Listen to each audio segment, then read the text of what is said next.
Welcome back to A View to a Grill. I'm Johnny. Today I'm going to take these chicken thighs, put them in a delicious marinade, and then grill them to make them look exactly like this. And I'm going to do it all on the Weber kettle. The first thing we're going to need to do is prepare our marinade.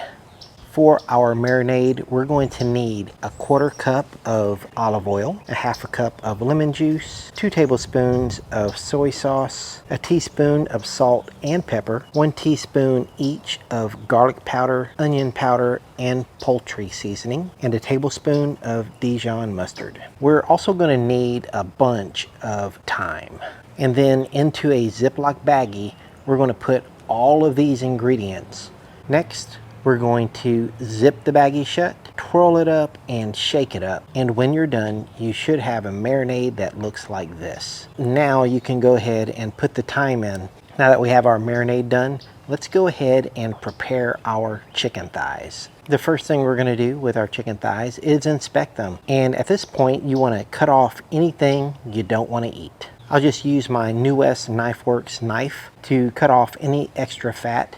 And I'm also going to use the knife to cut this X right over the bone. I want to see if cutting an X all the way down to the chicken bone will reduce the amount of that red stuff against the bone. If you want a made in the USA New West Knife Works knife, check out the link in the description. Once we have all of our chicken thighs ready to go, now it's time to put them in that bag of marinade. Once you have all your chicken thighs in the bag of marinade, be sure to squeeze out as much air as possible in that bag. I just feel like this helps the marinade coat the chicken better. Now we'll get that into the refrigerator to marinate for the next 4 to 6 hours. About an hour before our chicken is done marinating, it's a good time to set up the Weber kettle.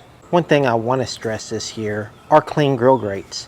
And I like to clean my grill grates while they're still cold using the Citrus Safe grill grate cleaner. I'll get that sprayed onto the grill grates, wait a minute or two, use the scrub brush to scrub down the grill grates, and then use a towel to wipe off the grill grates. And by doing that, we remove all of this nasty stuff that does not make your food taste better. Another item that I'm using today will be the Slow and Sear. One of the things I like about the Slow and Sear is when I'm trying to reuse my leftover charcoal, all I have to do is pick up the Slow and Sear Deluxe, shake it, and all of the ash and small pieces of charcoal will fall right out of the bottom, and that's going to leave us with some good, ready to use, used charcoal. Now be sure to wipe off any ash that's in a place that might get onto your food.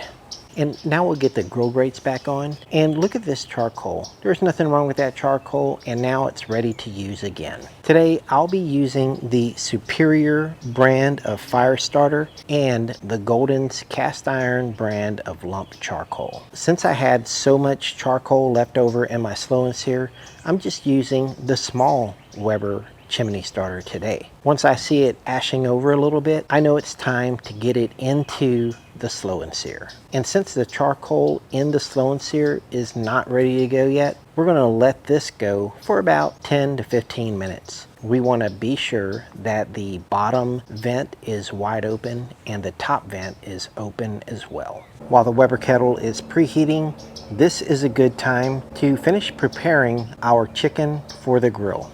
I'm going to use my tray and grid combo because when I take this chicken out, I'm going to put it on skin side down. And that's going to allow the marinade to drip in the tray without making a big mess. We'll go ahead and lightly season the flesh side of the chicken thighs. I'm just going to use a mixture of salt, pepper, and garlic to season the flesh side of the chicken thighs. And we'll lightly season the skin side as well. When I was done, I had some lightly seasoned chicken thighs that look like this. Now, in case you didn't know, I do have an Instagram page. If you're on Instagram, go over to my page and give me a follow. I'd appreciate it a lot. Now that we have our chicken ready to go, it's time to get the chicken thighs on the grill.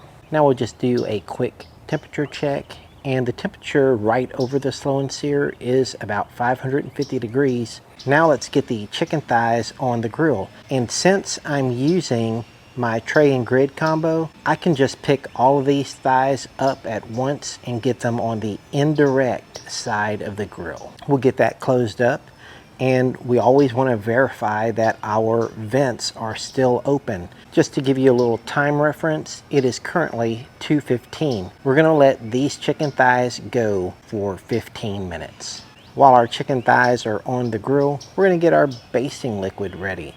And all that's going to be is some melted butter with salt. Now 15 minutes later, it is 2:30, and we're going to go ahead and check on our chicken thighs. Get the lid open, and we can immediately see there has been a little color development. And I'm going to go ahead and baste the chicken thighs for the first time now. Notice when I'm basting the chicken thighs, I am not brushing it. I am drizzling the butter right over the chicken thighs. I don't want to brush the chicken thighs to knock off any of our seasoning. And since I have the chicken thighs on a rack, I can just use my pliers to turn the entire rack of chicken thighs 180 degrees. We'll get the lid on, and I'm going to let these go for another 15 minutes. And notice the time, it is 2:31. We did all of that within a minute. It's now 2:45, 15 minutes later, and we're going to give them another check. Our temperature is inching up. We are not quite at 600 degrees. Now let's get the lid open and check out the chicken. We've got more color development. On one of the thighs, we do have some skin curling, but that happens, so just go with it. And at this point, I also want to get an internal temperature reading. And right now, we're looking like 140 degrees. At this point, we want to give our chicken some color. So I'm going to be using my Lamson tongs, and we're going to start giving these some color skin side down. This is literally going to take 30-45 seconds max. So get your chicken on. By the time you have all four on, you want to start turning them over with the first one that you put on.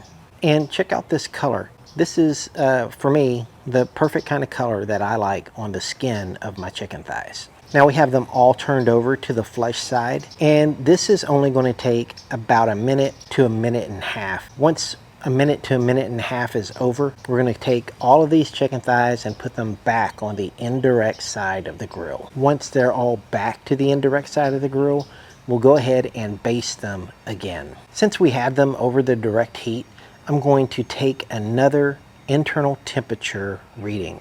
And now we're all the way up to 153 degrees of internal temperature. We're going to get the lid closed, and through experience, I know this is going to take about 10 minutes. Right now the time is 2:51, so at 3 o'clock I'm going to go ahead and call these done. While the chicken thighs are finishing up, let's go ahead and prepare our parsley garnish. To make that easy, I'll cut the stems off, then I'll take the parsley, fold it up, and roll it up, and that's going to make it easier for me to chop the parsley. And we're going to keep chopping that parsley until we reach a fine state that looks like this. It is now 3 o'clock, and check out this temperature reading. The Weber kettle is smoking right now at 600 degrees. We'll go ahead and remove the chicken thighs, and again, since it's on a rack, we can remove them all at one time. Now it's time to check out our results. We'll get all of these on our board, and we're going to drizzle these one last time with that melted butter. We're going to get our parsley, hold it up high, and just kind of sprinkle that all over our chicken thighs. And then now that we have our garnish on the chicken thighs, check out these thighs, man. These are the best looking thighs I've seen in a while. Here's a little closer look, and as I hold this to the camera, you can see the moisture dripping off of these chicken thighs. And then we'll turn them around and check out the backside. They look totally delicious, and remember that X that I cut earlier? You can see it plainly in this shot. So let's take a bite of this. My goodness, these chicken thighs are so amazing.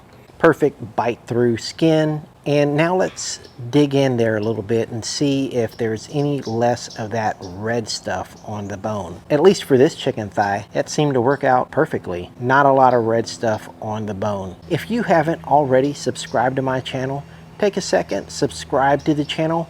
My mom is subscribed to my channel.